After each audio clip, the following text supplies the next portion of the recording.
Gracias. Vamos con el próximo tema que me parece de mucho interés. Mis residentes me dicen que como ya me voy poniendo yo también al rango de anciano, ahora es que le tomo interés a este tema. Pero yo creo que es importante porque hay muchas cosas que ocurren de manera diferente y tienen sus razones mecanísticas, tienen sus razones anatómicas y de comorbilidad que tienen estos pacientes a diferencia del adulto joven. Y empezando, la edad de por sí es una variable que se sabe, está documentado, que afecta por sí sola, es un factor independiente que afecta el pronóstico del paciente traumatizado. Y de interés, mientras las visitas a las emergencias se mantienen más o menos estables, hay un aumento en la medida que vivimos más y mejor, como dicen los pacientes deambulan más, hay un mayor número de ancianos que están siendo referidos a las emergencias con traumatismos, y muchos de ellos cráneoencefálicos, específicamente con concusión o de manera no especificada. Y estos generalmente hay dos extremos: los niños y los adultos mayores de 65 años corresponden al mayor número de visitas de traumatismos craneales, y de manera interesante hay tres picos en los niños, en los adultos o adolescentes de los 15 a los 19 años y en los pacientes ancianos en las visitas a las situaciones de emergencia. Pero lo importante en el anciano es, como vemos acá, que las hospitalizaciones son prácticamente casi 3 veces que la de los niños o adolescentes, y la muerte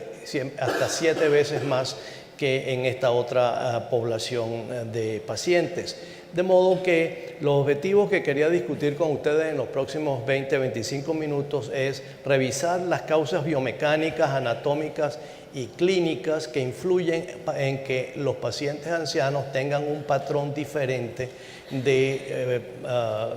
trauma, e ilustrar las causas más frecuentes de daño neurológico y, por supuesto, el rol del CT y la resonancia en algunos de estos pacientes.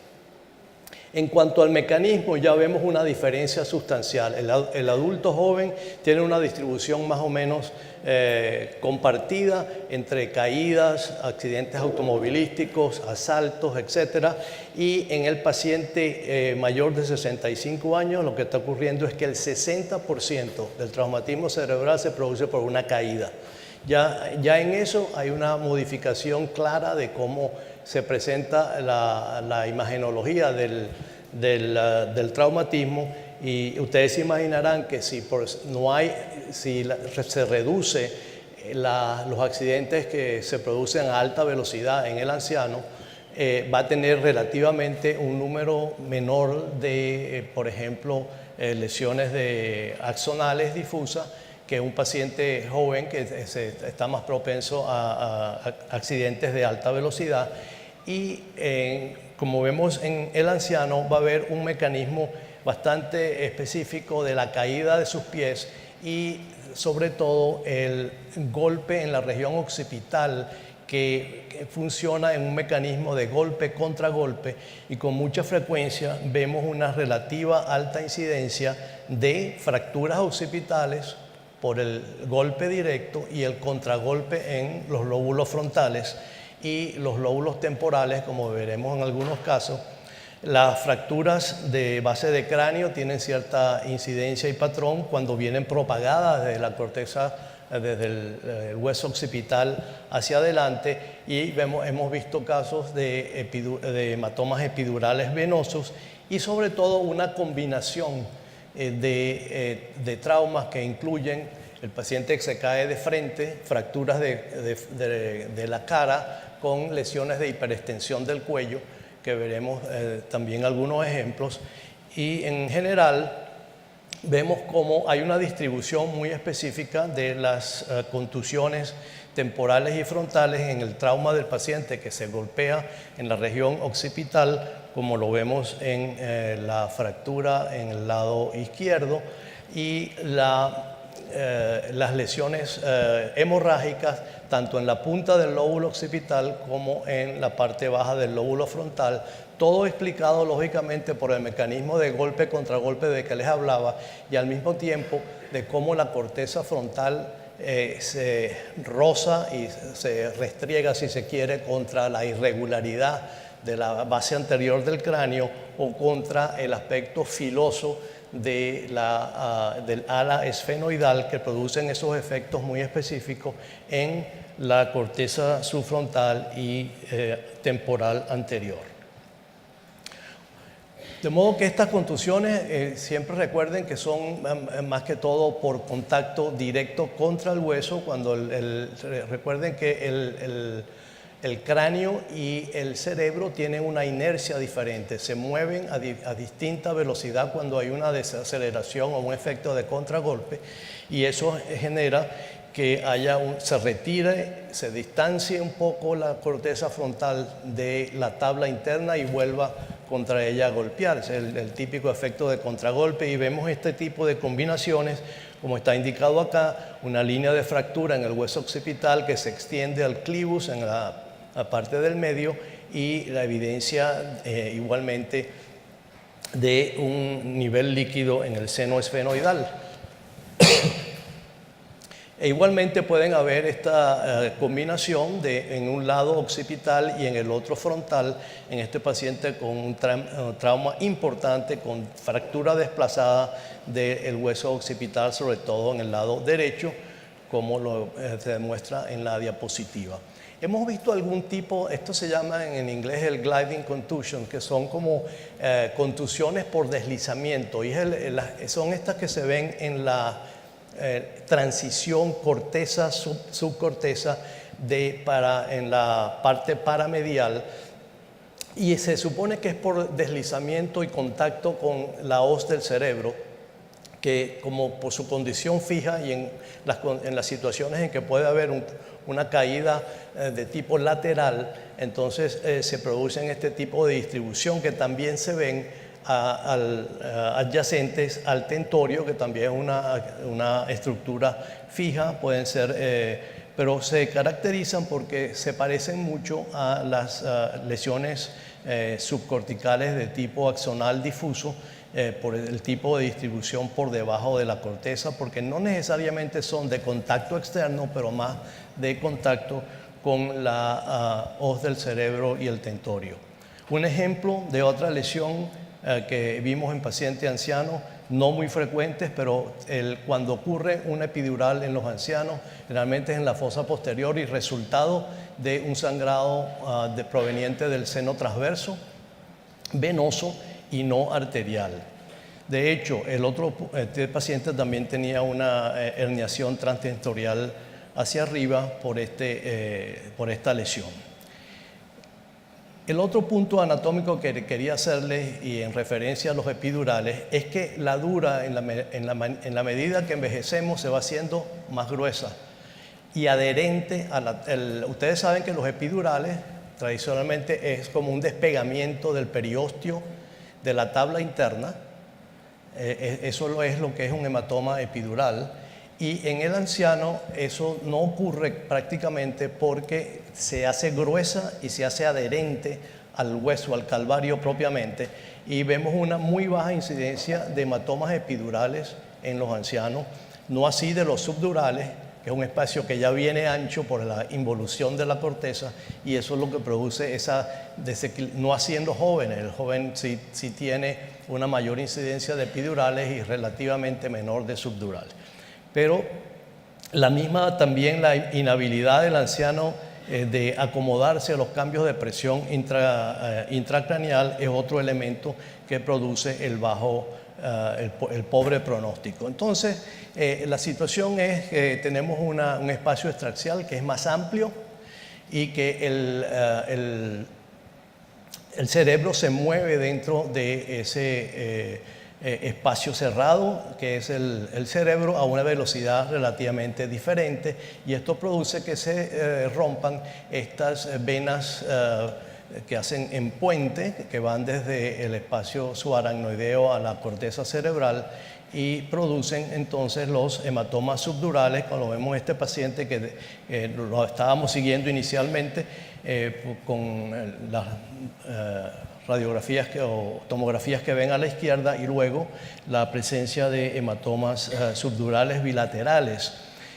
Ocurren hasta un 18% estos hematomas subdurales crónicos y resultan de traumas que es relativamente trivial. Se golpeó, se cayó, no sabemos, y no hay una historia siempre definitivamente de trauma. De hecho, debemos aumentar nuestra sensibilidad a hacer estudios de imágenes en pacientes ancianos, aunque sea la historia sea de un traumatismo leve, porque muchas veces en ese espacio ancho acumulan más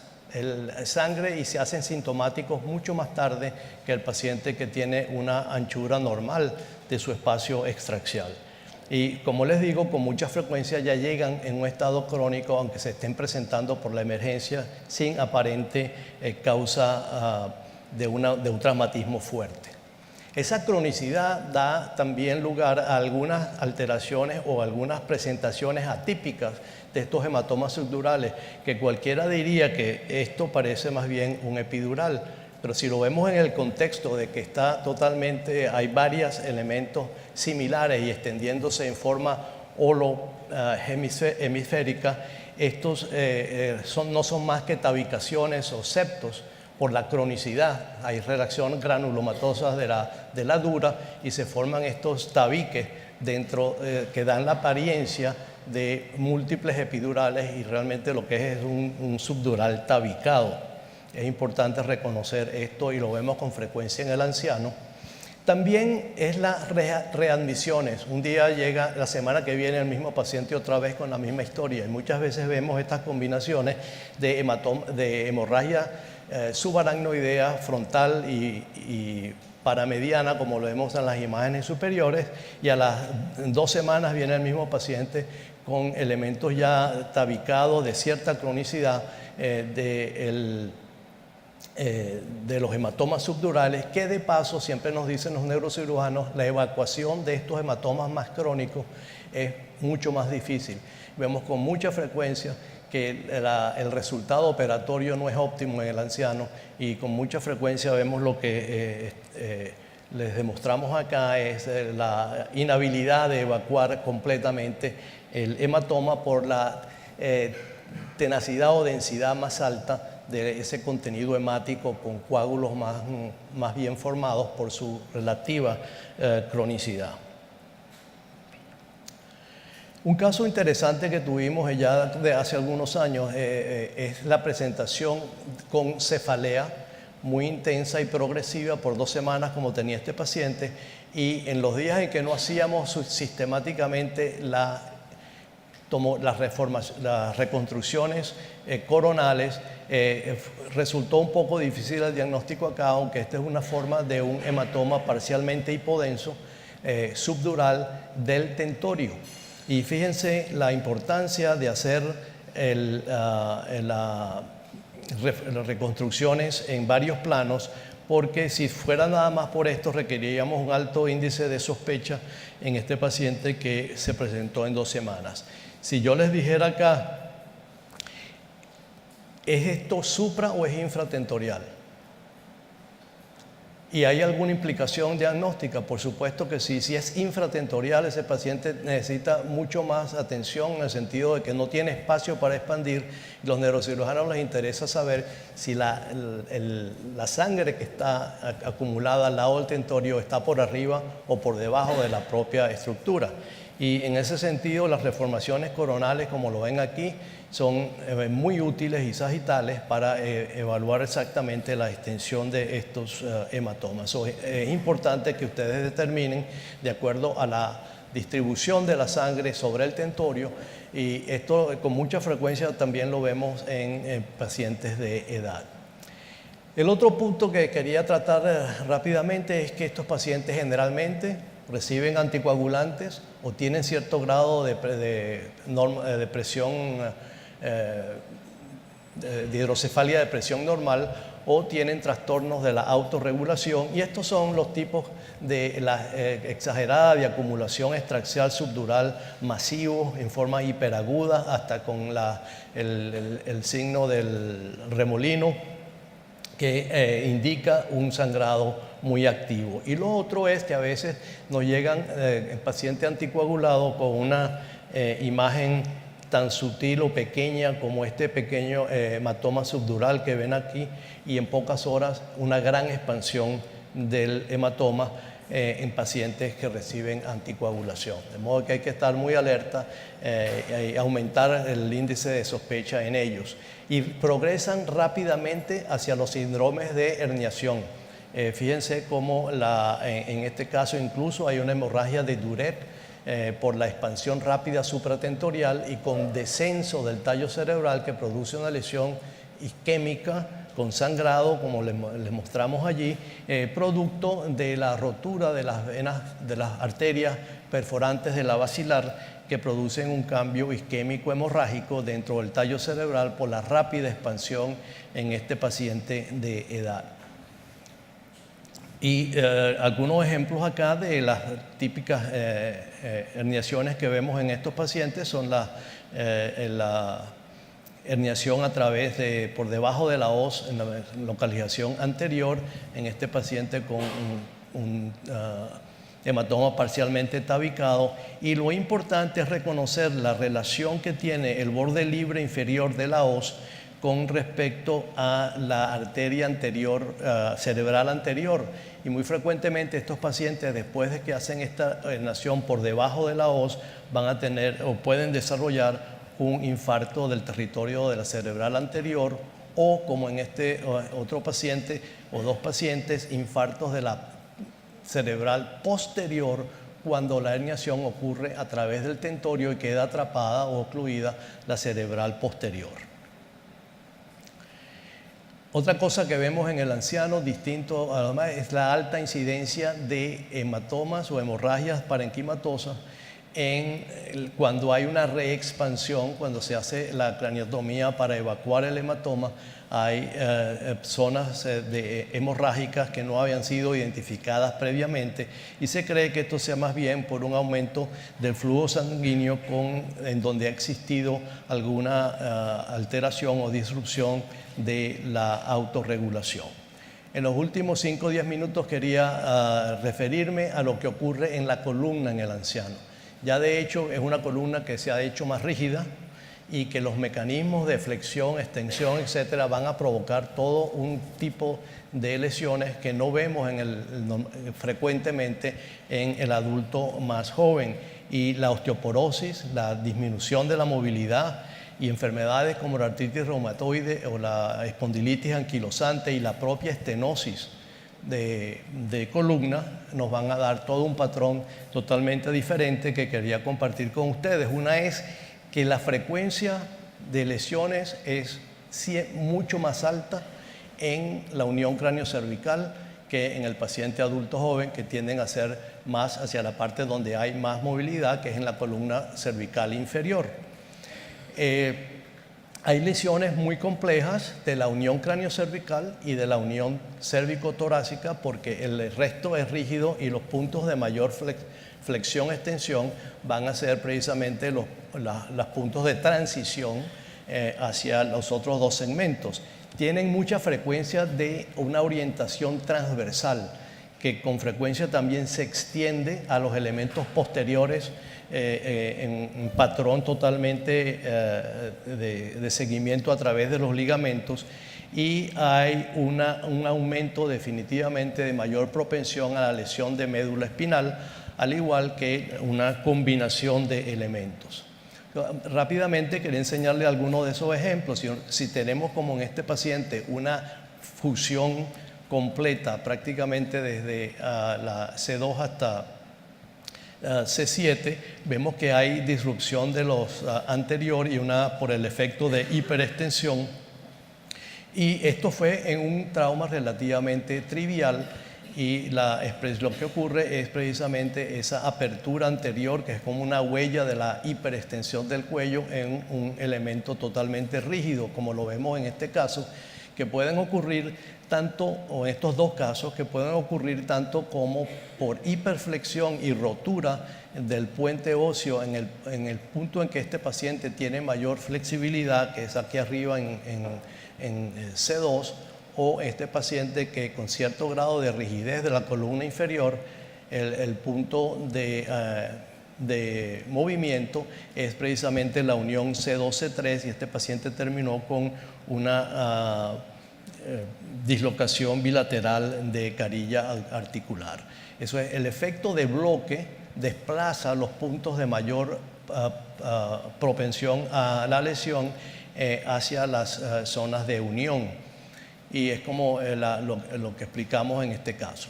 Los ejemplos típicos de este otro paciente con una fusión total de columna, vemos que los puntos se desplazan hacia el extremo superior con una rotura del ligamento tectorial y una lesión por hiperextensión en la unión cérvico-torácica.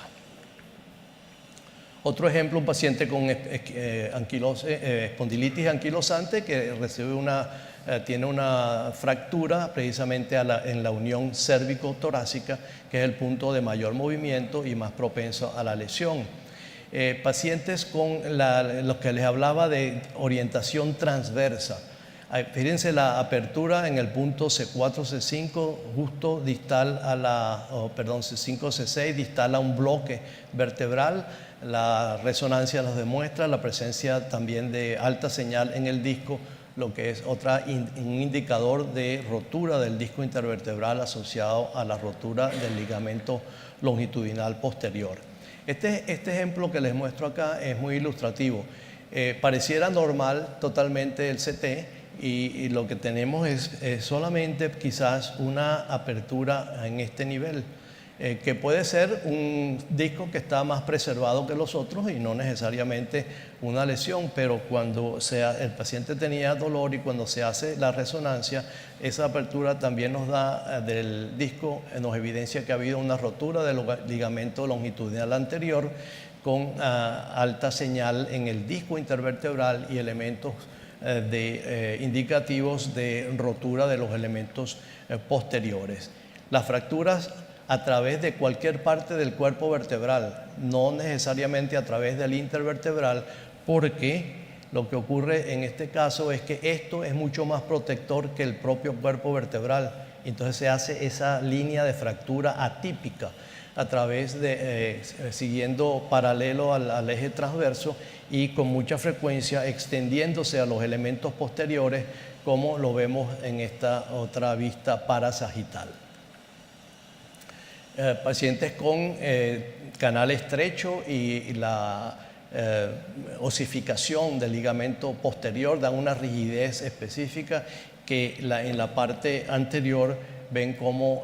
se abre por el efecto de hiperextensión justo en el momento donde se detiene la fusión anterior. De modo que desde el punto de vista mecánico ocurren estas cosas en los pacientes que tienen ya segmentos rígidos. Ahí el trauma va a ser más frecuente y se desplaza hacia los elementos de mayor movimiento. Y las otras situaciones que se pueden pronunciar tanto en niños, por cierto, como en el anciano, si tienen un canal previamente estrecho, cualquier movimiento relativamente trivial de hiperextensión puede causar realmente un cambio importante en la señal de la médula, en este paciente sin alteración tomográfica y positivo para la médula ósea. Igualmente los elementos de partes blandas, hematoma epidural posterior, como vemos en estos cortes tomográficos de la columna cervical superior. Las lesiones en combinación, como vemos acá, es importante reconocer que un paciente anciano tiene mayor probabilidad de tener una lesión de hiperextensión cervical con alguna fractura o trauma facial, como lo vemos en este paciente con una fractura de hueso nasal y lesión de hiperextensión, incluida la médula con apertura anormal del espacio intervertebral C5 y daño y rotura del disco intervertebral. Entonces, en resumen, considerar que estos pacientes tienen unas características biomecánicas muy diferentes. Los pacientes ancianos se cae más que estar involucrados en estos accidentes de alta velocidad, y por eso debemos estar familiarizados con los patrones que pueden asociarse con eso. Tienen cambios anatómicos importantes que determinan la frecuencia de lesiones, como les hablaba del epidural, y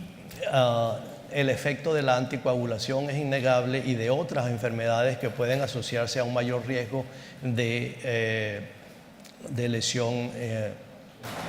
cerebral, e igualmente los cambios que ocurren con la edad en la columna que acabamos de revisar, incluida la estenosis de canal. Muchas gracias por su atención.